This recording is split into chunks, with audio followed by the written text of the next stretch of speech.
بعض اوقات ہمارے قلوب میں اتنی شدت پیدا ہو جاتی ہے کہ ایک شخص غلط کام نہیں کر رہا اور ہم اس سے اس کام کو غلط تصور کر کے سلسلہ عقیدت منقطع کر لیتے ہیں اور اس پہ اس کی غیبت کرتے ہیں، اس پہ تنقید کرتے ہیں، تو اس میں سامنے والے کا کیا نقصان؟ نقصان تو ہمارا ہے. اور اگر وہ سنی بھائی ہے تو سنیت کا کتنا نقصان، افتراق پیدا ہوا، انتشار پیدا ہوا، قلوب دور ہو گئے. اس لیے توجہ طلب بات ہے کہ سننے اگر کوئی ولی ہے تو اس کے لیے ضروری نہیں کہ وہ سنن زوائد پر بھی عمل کر رہا ہو تو ہم کہیں گے یہ ولی ہوگا. نہیں، سنن زوائد پہ تو ملامت بھی نہیں ہے.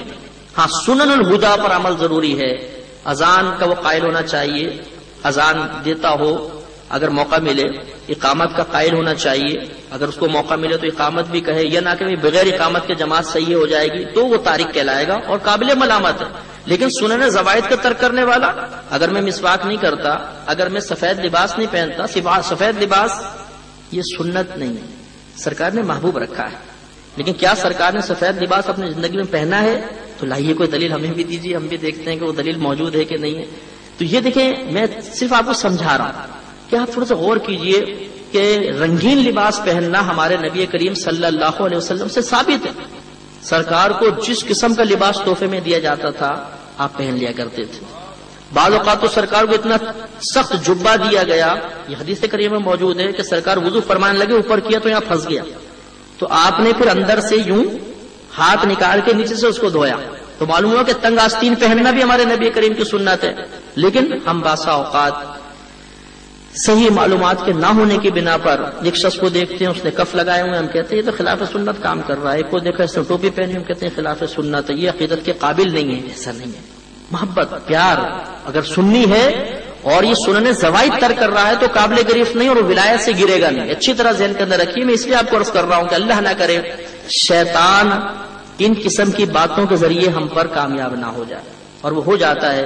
خود میں نے یہ کہ میں بہت متشدد تھا پہلے دور کے اندر اور ہم نے علم حاصل کیا نہیں ہوا تھا. حقیقت یہ تو چند کتب پڑھ کے یا سنائی باتیں سن کر ہم مسجد میں جاتے تھے، امام صاحب کو دیکھا کہ یار یہ تو ٹوپی پہن کے نماز پڑھا رہا ہے، اپنی نماز تو ان کے پیچھے مزہ نہیں آ رہا. انہوں نے مسواک تو کی نہیں وضو سے پہلے، اس کی نماز اسی پیچھے نماز پڑھنے کا فائدہ کیا؟ پھر بعد میں جب الحمدللہ اللہ تبارک و تعالیٰ نے علمی نور سے منور فرمایا تو احساس ہوا. اور پھر پیار و محبت سے اپنے بھائیوں کو عرض کرتے رہتا ہوں جو ہمارے سنی بھائی ہیں کہ آپس میں بڑی محبت اور اتفاق، یہ چیزیں افتراق کا باعث نہیں بننا چاہیے.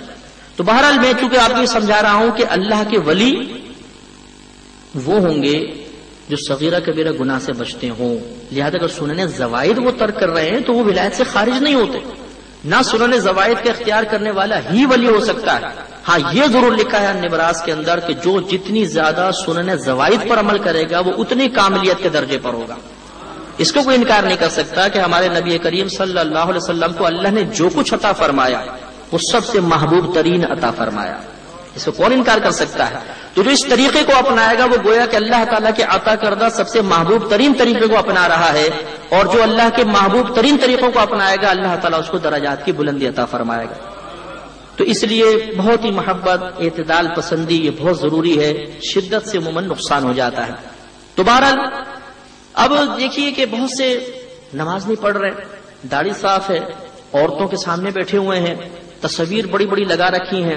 ویڈیو کا حکم تصویر میں نہیں آتا، یہ ذہن کے اندر رکھیے گا. اس کے دلائل قوی میرے پاس موجود ہیں، کوئی اگر اس پہ کلام کرنا چاہے تو انشاءاللہ میں حاضر ہوں. اس کے علاوہ چرس پی کے وہ کہتے ہیں کہ چرس پیو گے تو دنیا سے دھیان ہٹ جائے گا، جب دنیا سے دھیان ہٹ جائے گا تو کامل اللہ کی طرف توجہ ہو جائے گی. ارے بیوقوف آدمی، تم اپنے ہوش میں رہو گے تبھی تو اللہ کی طرف جاؤ گے نا. تم تو اپنے ہوش سے بے ہوش ہو جاؤ گے، بیگانہ ہو جاؤ گے. لیکن یہ کیا فاسد. ابھی مجھے ایک واقعہ بتایا کہ کوئی ہمارے دوست تھے، وہ ایک دکان میں کھڑے ہوئے تھے تو کار آ کے رکی، اس میں سے ایک حضرت باہر آئے. بظاہر حلیہ خلاف شرع تھا، لیکن جو دکاندار تھا اس نے آگے بڑھ کے بڑی عقیدت سے ہاتھ چوما، ان کو اندر کرسی پہ لا کے بٹھایا. اب یہ بڑے حیران ہوئے تو پوچھے یہ کون ہے؟ کہا میرے پیر صاحب ہیں. اچھا جی. پھر اس مرید نے پیر صاحب سے سوال کیا کہ حضور میں گانے چلا لیتا ہوں ذرا بلند آواز سے، لوگ منع کرتے ہیں کہ گانے نہ چلاؤ، اس کا کیا حکم ہے؟ اب پیر صاحب کی مشفقانہ تعلیمات کا مظاہرات دیکھیے. انہوں نے کہا کہ بیٹا گانے چلاؤ، اس سے کوئی فرق نہیں پڑتا. جب اس میں کوئی شخص اپنے محبوب کا ذکر کر رہا ہو تم اپنے محبوب کا تصور لے کر آؤ. تم کیوں کسی طرف جاتے ہو؟ مجازی عشق کی طرف کیوں جاتے ہو؟ اپنے محبوب کا تصور لے کر آؤ معاذ اللہ۔ تو اب یہ مطلب یہ جو فاسد تعلیمات ہیں یہ گمراہ کر دیتی ہیں قوم کو، اور ان تعلیمات نے اتنا ہمارے دل میں گھر کر لیا ہے کہ اگر کوئی متبع سنت ہمیں نظر آتے ہیں، نمازی نظر آتے ہیں، پرہیزگار نظر آتے ہیں، عالم دین نظر آ رہے ہیں، ہم کہتے ہیں ان کے پاس مت جاؤ۔ اسے دیکھو جس کے پورے ہاتھوں کے اندر انگوٹھیاں ہوں، گلے میں بہت ساری مالائیں ہوں، سانپوں کی طرح زلفیں لٹک رہی ہوں، حق کے نعرے لگا رہا ہو، غسل جنابت اس کو کرنا نہیں آتا، نمازیں وہ پڑھتا نہیں ہے، بس ڈنڈے والا ڈنڈا ہاتھ میں لے کر جو آیا اس کے ڈنڈا مارا، اس کے ڈنڈا مارا، اس کو ڈنڈا مارا، جاؤ تم ولی بن گئے۔ تو ہمیں ایسا ولی چاہیے ہوتا ہے، اور ہم کہتے ہیں یہ بابا بڑا پہنچا ہوا۔ تو یہ چیز مطلب ذہن کے اندر رکھیے کہ یہ بابا بہت پہنچا ہوا ہے واقعی، لیکن کہاں پہنچا ہوا ہے یہ جنید بغدادی سے پوچھیے۔ جنید بغدادی رحمت اللہ علیہ کی خدمت میں کچھ لوگ حاضر ہوئے، عرضی کے حضور ایک شخص ہے وہ یہ کہتا ہے کہ میں طریقت میں داخل ہو گیا تو مجھے شریعت کی ضرورت نہیں۔ یہ نعرہ سنا ہے نا آپ نے، طریقت اور ہے جی شریعت اور ہے۔ حالانکہ طریقت شریعت کے تابع ہوگی تبھی وہ طریقت بنے گی، ورنہ وہ شیطانیت بن جاتی ہے۔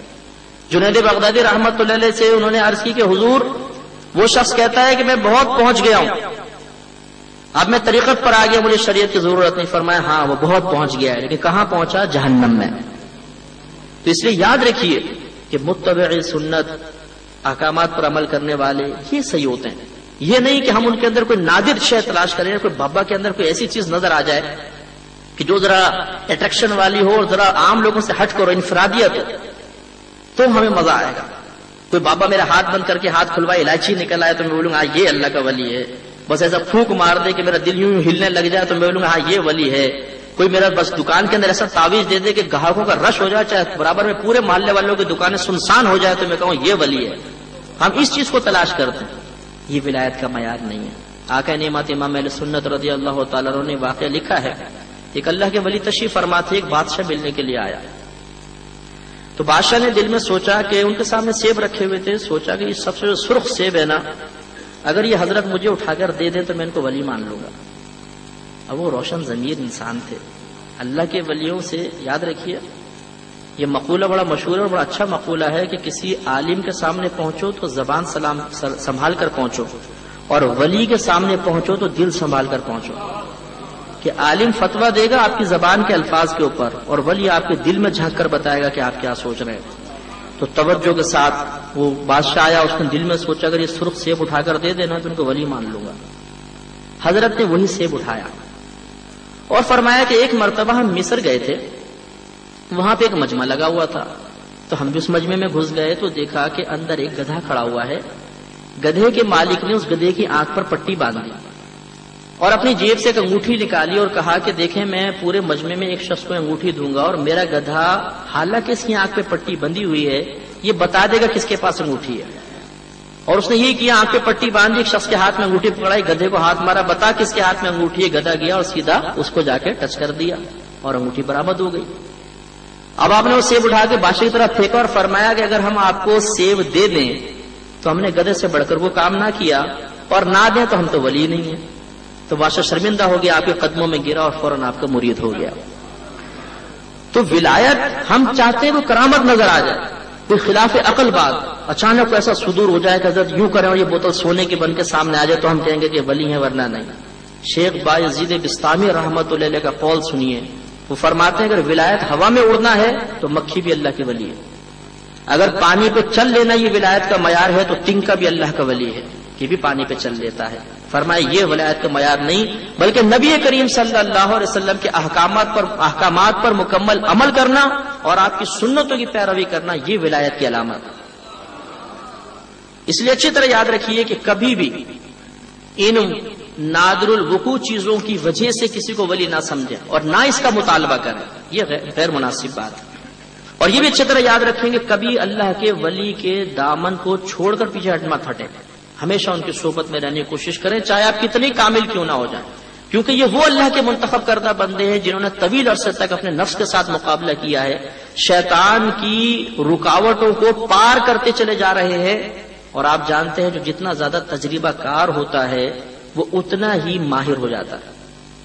آپ کی گاڑی خراب ہو گئی، آپ کسی ورک شاپ میں گئے، ایک وہاں پر مکینک ہے جو 45 سال سے گاڑی کا کام کر رہا ہے اور ایک چھوٹا ہے، تو کہتے ہیں نا چھوٹے پانا لے کر آ، بالکل بھی اس کو 1-1.5 سال ہوا ہے، آپ کس کو اپنی گاڑی دکھائیں گے؟